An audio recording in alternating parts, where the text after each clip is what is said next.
मैंने आपको ये जो बताया था उस दिन, हाँ, याद है आपको? याद है गुरुजी। तो उस दिन मैंने जो आपको बताया था, मैंने उसके लिए बताया था कि ये मंत्र का जाप करने से जो आपकी शारीरिक समस्या है वो सुलझ जाएगी, वो शारीरिक समस्या आपको नहीं होगी। ठीक है, मैंने अब वो आप पर डिपेंड करता है कि आप क्या करना चाहते हैं। मैंने आपको वो बताया था कि जिससे ये दिक्कत आपको नहीं हो। क्यों? क्योंकि अगर वो दिक्कत आपको होगी तो आप साधना कैसे करेंगे? नहीं कर पाएंगे। ठीक है, तो मैंने तो उसके बाबा आपकी कृपा से अब ठीक है जी, और हम ये चाह रहे हैं कि उसी तरफ मैं मुड़ूं जी। हम बस नहीं, मैंने तो आपको बता दिया था ना कि वो जो खाने के लिए कि हाँ ऐसा करिए आप, उसके बाद आपको ऐसी दिक्कत नहीं होगी। लेकिन फिर भी वो चीज चालू है हमारी जी। उसके बाद मैंने ये भी कहा जी, तो मैंने ये भी आपसे कहा कि अगर मान लीजिए उसके बाद भी दिक्कत होती है आपको, तो ऐसी दशा में आप क्या करेंगे? ठीक है, सुधार है गुरुजी, मुझमें सुधार है, काफी सुधार है उसके खाने से।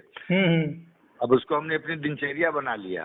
नहीं, जरूरी है उसको। अगर आप लेते रहेंगे तो ये समझिए कि वो समस्या नहीं आएगी। मेरा कहना यही रहता है कि जो आप दवाओं में खर्च करेंगे उससे ज्यादा बेहतर है कि आप उसका जो भोजन है, जो पोषण है, पोषण जो एरिया है, उसको आप मजबूत कर हैं। ठीक है, सच्चे भाव से। बिल्कुल। तो वो आप आज जुड़े हैं तो भी, और अगर मान लीजिए आपने गुरु से बात ही करना बंद कर दिया, आप गुरु से को मिलना बंद कर दिए, बात करना बंद कर दिए, तो ऐसी अवस्था में, ऐसी दशा में भी आपको उनसे फायदा ही होगा। अगर आप उनके नाम का भक्ति भाव से सुमिरन करते हैं, उनको अपने हृदय में स्थान देते हैं, तो ऐसी स्थिति में जो गुरु से जुड़ी हुई दिव्य शक्तियां हैं, वो दिव्य शक्तियां भी आपका सहयोग करती हैं। बिल्कुल गुरुजी, इसमें कोई दो राय नहीं, मैं मानता हूँ इस बात को। मानता है ना? वो दिव्य शक्तियां तक आपका जो है सहयोग करती हैं और आपका मार्गदर्शन करती हैं। ये जान लीजिए आप, ये होता है गुरु का महत्व। बिल्कुल गुरुजी, इसमें कोई दो राय नहीं। अगर आप उनको भाव से, केवल आपके हृदय में उनके प्रति भाव है, सच्ची श्रद्धा है, वो आपको नहीं, आप उनसे बात करते, आप उनके तक नहीं पहुंच पा रहे हैं, कोई बात नहीं। अगर आप भाव से उनको उनके नाम को भजते हैं, उनको उनके दिए हुए मंत्र को भजते हैं, ठीक है, तो ये समझ जाइए आप कि उनसे जुड़ी हुई जो दिव्य शक्तियां हैं, वो दिव्य शक्तियां तक आपका सहयोग करती हैं। जी, वो सहयोग करेंगे, सहयोग करने देंगे। बिल्कुल।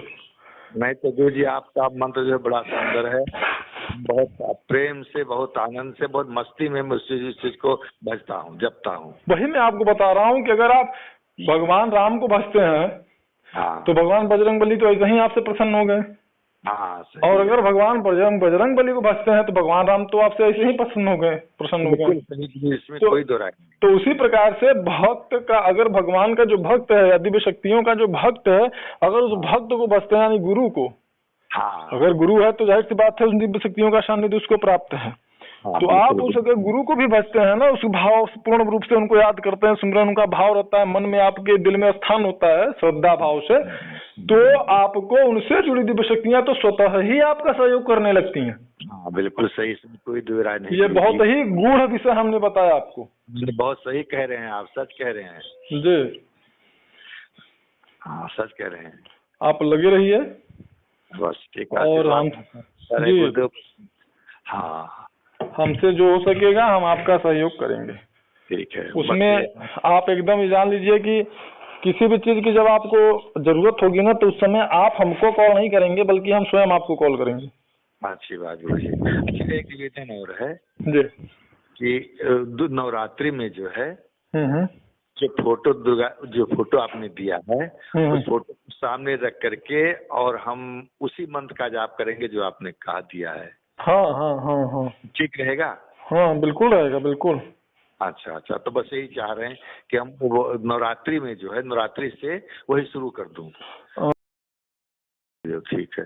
अब ये पितृपक्ष चल रहा है ना जी, तो पितृपक्ष में कोई भी साधना ठीक नहीं होती जी। तो इसलिए हम केवल मन ही मन में, जैसा आपने बताया है, मन ही मन में मैं उसका का नाम जप कर रहा हूँ। बिल्कुल। मन ही मन में जो है उसका जप कर रहा हूँ। और एक चीज और किया करिए, हाँ सुबह जो है हाँ सूर्यदेव को जल दे करके हाँ सुबह प्रतिदिन नहाने के पश्चात हाँ सूर्यदेव को जल दीजिए और फिर अपने पितरों को याद करके, हाँ सूर्यदेव को तो पूरब तरफ के होकर के आप जल देंगे हाँ और पितरों को आप जो है दक्षिण तरफ होकर के मुंह करके, और जैसे जो आपका हाथ है उसमें जो पित्र मतलब पितरों के लिए जिस तरह से हाथ से दिया जाता है शायद आपको पता होगा, उस प्रकार से उस लोटे के जल को आपको पितरों के नाम से गिराना है। नहीं कि गुरुजी, हमारे सभी, हाँ हमारे जो सभी अतृप्त पित्र हैं उन सभी को मैं यह जल प्रदान कर रहा हूँ, ठीक है। और शाम के समय एक छोटा सा दीपक अपने द्वार, जो घर का दरवाजा मेन गेट हो उसका जो द्वार होता नहीं है उस पर जो है आप जलाया करिए। अच्छी बात, ठीक है, जब तक ये पितृपक्ष चल रहा है। हाँ जब अच्छी बात गुरुजी। ठीक है, फिर रखा जाए। हाँ रखा जाए गुरुदेव। प्रणाम गुरुदेव, बहुत बहुत बड़ी कृपा आपकी, बहुत बहुत आनंद दिया आपने। जी जी जी।